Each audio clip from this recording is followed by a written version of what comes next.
আমার মনে হয় জানো তো, প্রত্যেকটা গৃহবধূদেরই মনে হয় এমন একটা কষ্ট হয়, যখন চায় সে একটু রেস্টে থাকতে বা একটু পরিশ্রম কম করতে, তখনই দেখা যায় পরিশ্রমের সংখ্যাটা অনেকটাই বেশি বেড়ে যায়। বিশেষ করে যারা একা ঘরে থাকে না, তাদের হয়তো এই কষ্টটা আরও বেশি দ্বিগুণ হয়ে যায়।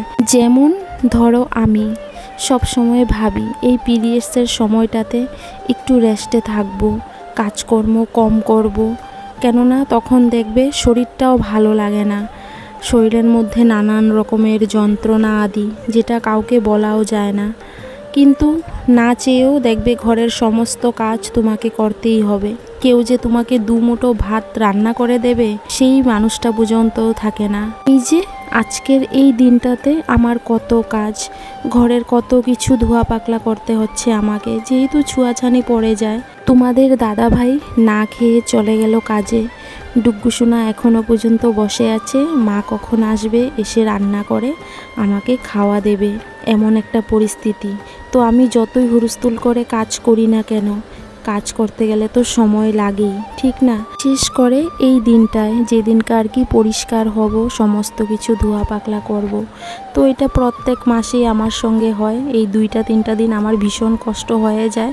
যতই ভাবি যে কাজকর্ম করব না, একটু কম করে করব, তখনই দেখা যায় কাজের চাপটা বেশি। কারণ না করলে কেউ বলার নেই, কিন্তু নিজের মনেই মানে না, করে নিই আর কি। তো অনেক ধোয়া পাকলা করলাম, অনেক কিছু মুছামুছি করলাম। এই তো এখন গিয়ে আমি স্নান করে চলে আসলাম কাপড়গুলো মেলে।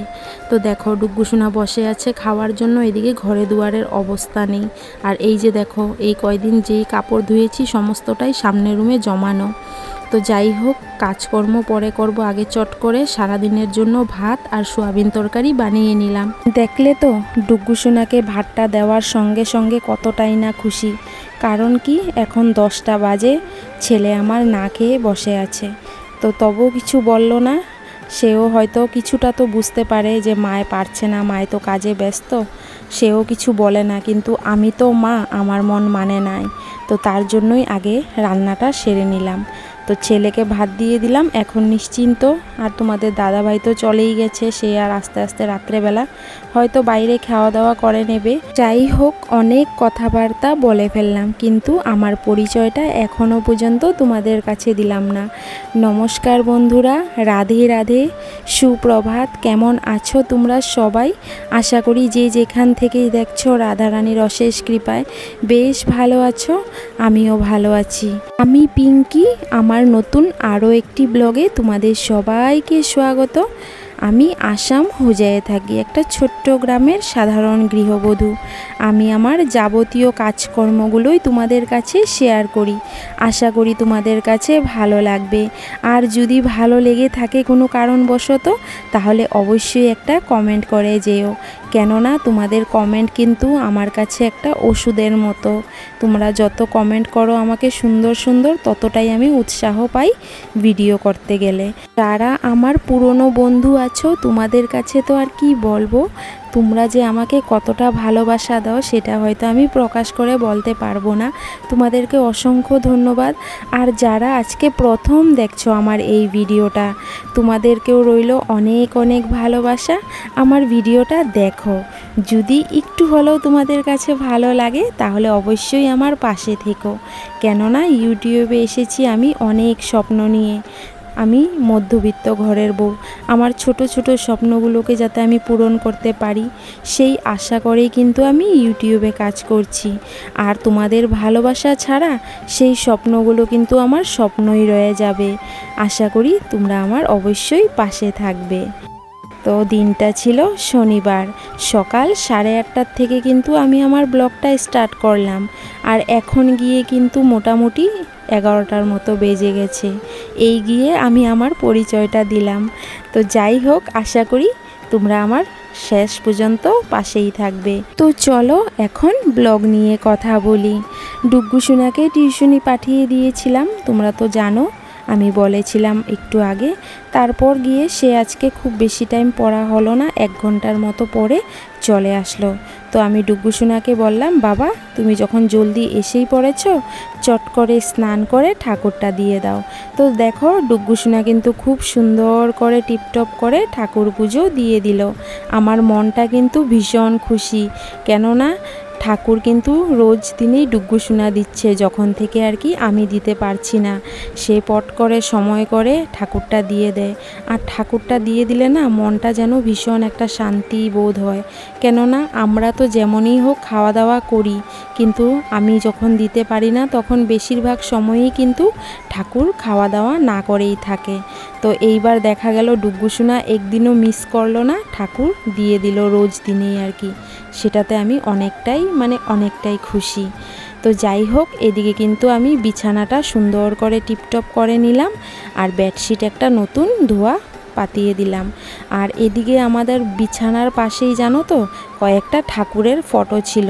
তো বেশ আমাকে কয়েকজনে বলেছে ঠাকুরের ফটো নাকি, কিছু ঠাকুরের ফটো এইভাবে বিছানার সামনে রাখতে নেই। তো অনেক দিন ধরেই ভাবছি যে ফটোগুলো খুলে নেব, সামনের রুমে নিয়ে লাগাবো, কিন্তু ওই ভাবতে ভাবতেই দিনগুলো চলে যাচ্ছে, আর খোলাও হচ্ছে না, লাগানোও হচ্ছে না। আজকে এত কাজ আমার, তবুও আমি ভাবলাম যে না, এমন করে দেখা যায় দিনগুলো চলে যাচ্ছে কিন্তু ঠাকুরের ফটোগুলো আর খোলা হচ্ছে না। তারপর আমি কি করলাম, বিছানাটা তুলে ওই ঠাকুরের ফটোগুলো সব কয়টাই খুলে নিলাম, শুধু আমার রাধাকৃষ্ণের ফটোটা আমি রেখে দিলাম। তাও আবার একটু সাইজ করে কেটে নিলাম, কেননা এটা 2-3 বছর আগের ক্যালেন্ডার।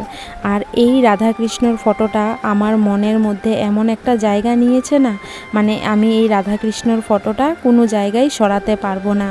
তো ঠাকুরের ফটোটা এই যে আমি বিছানার সামনেই আর কি ব্ল্যাক টিপ দিয়ে লাগিয়ে নিলাম। আমার খুব ভালো লাগে, কেননা সকালবেলা ঘুম থেকে উঠেই আগে ঠাকুরের মুখটা দেখে প্রণাম করি, তো আমার মনে হয় আমার দিনটা খুব ভালো যায়। তো তার জন্যই আর কি। তো বাকি কয়টা ফটো এখন আর লাগাবো না, ওই তো খুলে নিয়ে সামনের রুমে রেখে দিলাম। আর এদিকে আমার লক্ষ্মী ডুগ্গু সোনাকে দেখো, ডুগ্গু সোনা ওই রাধাকুণ্ডের জল এনেছিলাম যে, সেই রাধাকুণ্ডের জল ডুগ্গু সোনা সারা ঘরে ছিটিয়ে দিচ্ছে। কেননা আমি বলেছি যে বাবা সারা ঘরে ছিটিয়ে দাও, কারণ কি আমি তো সমস্ত কিছুই ছোঁয়াছানি করেছি, যতই ধোয়া পাকলা করি না কেন, মন তো মানে না। আর এটা প্রত্যেক মাসেই আমি করি এইভাবে, পরিষ্কার যেদিনকা হই আর কি সেদিনকা রাধাকুণ্ডের জল সমস্ত ঘরে ছিটিয়ে দিই।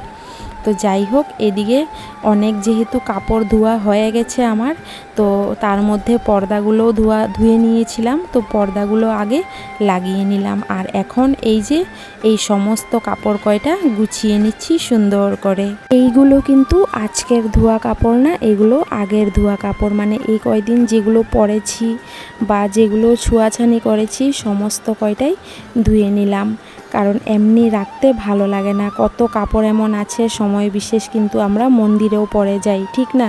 তো এখানে ঘরেরও কাপড় আছে, বাইরে যাওয়ারও কাপড় আছে, তো কোনটা কোন জায়গায় রাখবো সমস্তটাই যেহেতু ছোঁয়াছানি পরে যাবে, তার জন্যই আমি যেই কয়টাই ছুঁয়ে নিই সব কয়টাই আর কি সুন্দর করে রেখে দিই সাইডে, একদম ধোয়ার পাকলা করে, তারপরে গিয়ে আবার জায়গা মতো রেখে দিই। তাহলে আর কি কোনো মন্দিরে টন্দিরেও যদি যাই হঠাৎ করে কোনো কাপড় পরতে গেলে আর কি আমার দ্বিধাবোধ হবে না মনের মধ্যে। আমার মতন কি তোমরাও এমনই করো? অবশ্যই কিন্তু কমেন্টে জানিও, আমি আশায় থাকবো। তো আমার মোটামুটি কাজকর্ম শেষ, একটু রেহাই পেলাম কিছুদিনের জন্য। তো যাই হোক, এখন বাজে দুপুর 1:30টার মতো, আমি চলে আসলাম ব্যাংকে। এসে দেখি আমার 2 মামিও ব্যাংকে। আমি তো দেখে ভীষণ খুশি হয়ে পড়েছি। আর ব্যাংকে কেন এসেছি বলো তো? এই যে 10,000 টাকার যে চেকটা পেয়েছিলাম সেই চেকটা জমা করাতে। দেখো আমার মামিরাও পেয়েছে, আমার মামি তারাও এসেছে ব্যাংকে জমা করানোর জন্য। তো আসার কথা ছিল তো অনেক আগেই, আরও 2-3 দিন আগে, কিন্তু আমি আসতে পারিনি অসুবিধার জন্য, তোমরা তো নিশ্চয়ই বুঝতে পারছো। কিন্তু আজকের এই দিনটাতে আমি আর দেরি করলাম না, চলে গেলাম ব্যাংকে চেক জমা করাতে। আর এই যে দেখো আমার আগের ফটো, আমি কেমন ছিলাম দেখতে, অনেক মোটা। তো যাই হোক, ব্যাংকে গিয়ে কাজটা সেরে এসে খাওয়া দাওয়া করলাম, করে অনেক টাইম রেস্ট করলাম, করে এখন কিন্তু সন্ধ্যা হয়ে গেছে। তো এই যে আজকে যেগুলো কাপড় ধুয়ে দিলাম সেগুলো এখন গুছিয়ে নিচ্ছি। আর এই পর্দাগুলো বানানো হয়েছিলই মাত্র 2 দিন, আবার খুলে ধুয়ে দিলাম যেহেতু সকালবেলা ছোঁয়াছানি পড়েছিল আমার, তো এখন আবারও লাগিয়ে নিচ্ছি। আর ওই যে দেখো নাইটিগুলো যে আমি ঠিক করব বলে রেখেছিলাম সেগুলোও আর আমার ধরা হয়নি, এমনিই রেখে দিলাম। তো এখন আস্তে ধীরে করে আজকে আর সেলাই করব না, কারণ শরীরে দেবে না, কারণ অনেক কাজ করে ফেলেছি সকাল থেকে। তো আজকে রেখে দেব, দেখা যাক আবার যখন সেলাই করি অবশ্যই তোমাদের সঙ্গে শেয়ার করব। আর এইদিকে আমি সুন্দর করে বালিশের কভারগুলো এখন ঢুকিয়ে নিচ্ছি। তো সন্ধ্যা হয়ে গেছে, ডুগ্গুসোনাকেও কিছু একটা বানিয়ে দিতে হবে সন্ধ্যার টিফিন। তো চলো আমার মিষ্টি বন্ধুরা, কেমন লাগলো আজকের আমার এই ব্লগটা তোমরা কিন্তু অবশ্যই কমেন্ট করে জানিও। আর যদি তোমাদের কাছে কোনো জায়গায় ভালো না লাগে সেটাও জানিও। আজকের মতো তোমাদের সবাইকে রাধে রাধে। তোমরা সবাই সুস্থ থেকো, ভালো থেকো, আর এইভাবেই আমার পাশে থেকো।